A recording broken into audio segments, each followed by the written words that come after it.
Hi guys, ఈరోజు మన trading వచ్చేసి ఎలా తీసుకున్నాం పొజిషన్ ఏందనే చూపిస్తారండి.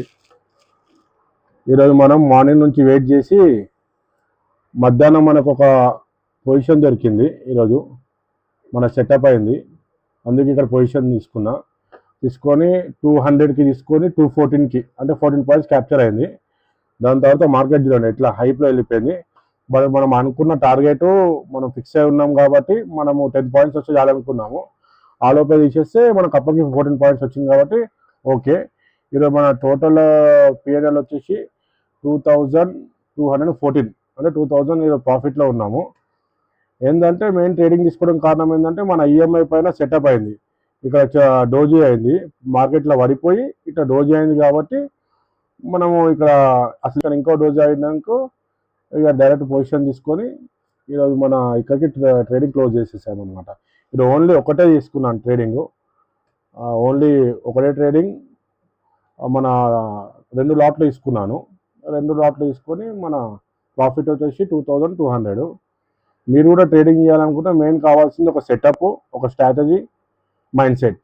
ఇవి ఉన్నాయనుకో మీరు కూడా ట్రేడింగ్ ఇప్పుడు అట్లా ఒక పొజిషన్ తీసుకొని మనం చాలు మన టార్గెట్ వచ్చింది చాలు అనుకుంటే అయిపోతుంది. లేదంటే మనం 100 రూపాయలు తెచ్చినా 1000 రూపాయలు తెచ్చినా మొత్తం మార్కెట్కి ఇచ్చేసి సపరేట్గా అనుకోవాల్సి వస్తుంది.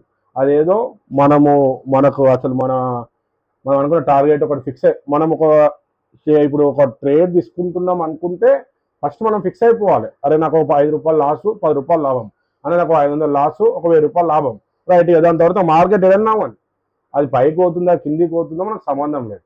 ఒకవేళ ఇప్పుడు నేనే ఇప్పుడు పైకి పోతుంది అనుకో, నేను అనుకున్నా అరే ఇంకా ఆగుదాం అనుకుంటే ఇప్పుడు పైకి పోయి మీరు దాకా క్యాప్చర్ చేసిన అనుకోండి మీరు అన్నట్టు. ఒకవేళ ఇప్పుడు ఈ దాకా క్యాప్చర్ చేసిన అప్పుడు అట్లా ఆగలేము. అసలు అది కరెక్ట్ కాదు. అది మనం అనుకున్న స్ట్రాటజీ కానీ మనం అనుకున్న పొజిషన్ కానీ అప్పటికే స్క్వేర్ ఆఫ్ చేసేసేయాలి.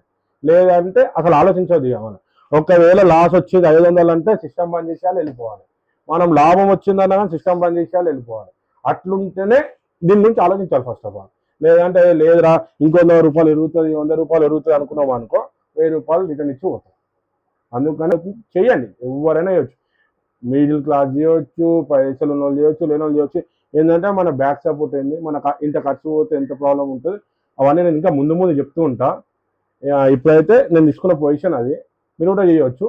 ఇంకా ముందు నేను క్లాస్ చెప్తూ ఉంటా. మీకు ఇంకా కొద్దిగా ఏదైనా సపోర్ట్ కానీ ఏదైనా నేను ఇస్తూ ఉంటా. ఇక అలాగే మీకు ఏదున్నా డౌట్ ఉన్నా నా కామెంట్లో